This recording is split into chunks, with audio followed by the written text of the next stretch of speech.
Naghain na ng oposisyon ng kampo ni James Yap laban sa pagpabor ng korte sa hiling na temporary protection order ng dating asawang si Chris Aquino. Balak din daw ng kampo ng basketballista na maghain ng whole departure order laban sa aktres para hindi niya maisama abroad ang kanilang anak na si Bimbi. Ang Starbites sa ni Nelson Canlas.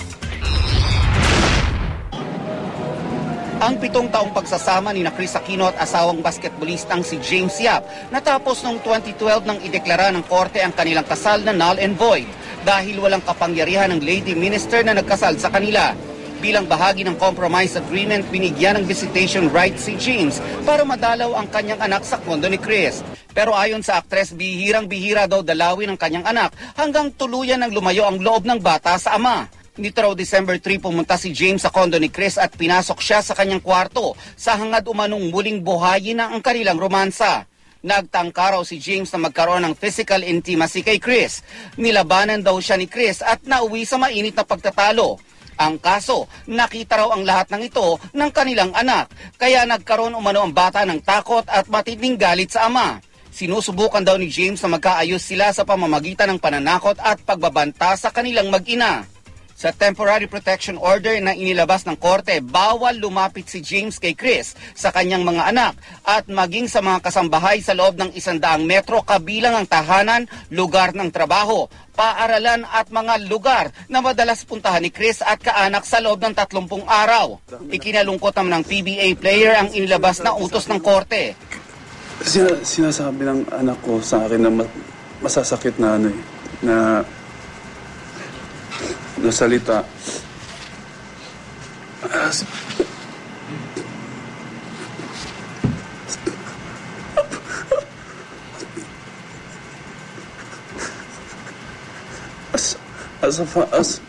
Sa tatay, sobrang nasasaktan ako dahil sinasabihan ako ng anak ko, I don't like you, you're a liar. Iniisip ko, ano bang ginawa ko? Wala naman akong ginawa. Tapos tinatanong ko, sino nagtuturo sa iyo? Sino nagsasabi sa iyo? Mama. Wala naman akong pakialam na kay Chris eh. Ang gusto ko lang, makasama yung anak ko. Bakit niya ako sinisiraan na anak ko? Baby James or Bimbi, ginagawa ko to dahil love na love kita. So, gusto ko lang ipaabot sa'yo. Pinaglaban kita. Ipinaliwanag din ni James ang anyay nangyari sa kanila ni Chris na nasaksihan ng anak. One time pumasok si Bimbi sa room niya, tapos pumasok rin ako. Pagpasok kong ganun, nandun siya, tapos magpapaalam na sana ako. Magpapaalam na sana akong umalis. Sabi ko, Bim, kiss mo na si Papa kasi alis na. Sinabi ni Bim, I don't like. Tapos ako naman, sinabi ko, Bim, pag hindi mo i-kiss si Papa, i-kiss ko si Mama. Tapos, ang reaction ni Chris, sabi, yak. Lumapit ako kay Chris. Hinawakan ko siya dito. Hinawakan ko siya, paghawak ko, sabi ko, Bim, look ko, kikiss ko ng mama mo. Tapos, biglang si Chris nagsabi na, sinasaktan mo ako, you're hurting me. Tapos, siyempre yung bata, akala talaga sinasaktan siya. Dagdag pa ng basketballista. Sabi niya, baka nakalimutan mo. May 3 years pa yung brother ko. Sinabi niya sa akin na, nakita mo ba kung saan na yung mga ex ko ngayon? Wala na mga career. Baka ganun, sabi niya, baka ganun gawin ko sa'yo. Isang iyak ko lang sa TV, maniniwala na sa akin yung mga tao.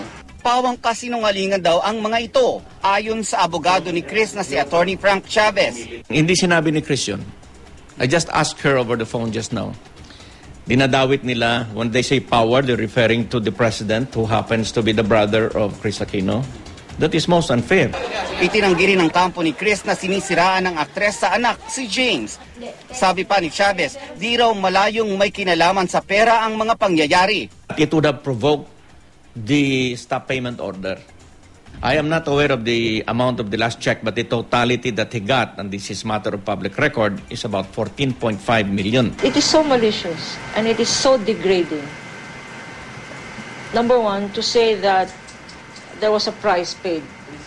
That's not correct. As a matter of law, there was a settlement of the estate. Alam naman natin sa conjugal partners, parang pizza pa yan, hati sa gitna. And that's what happened. In fact, hindi nga hati sa gitna here,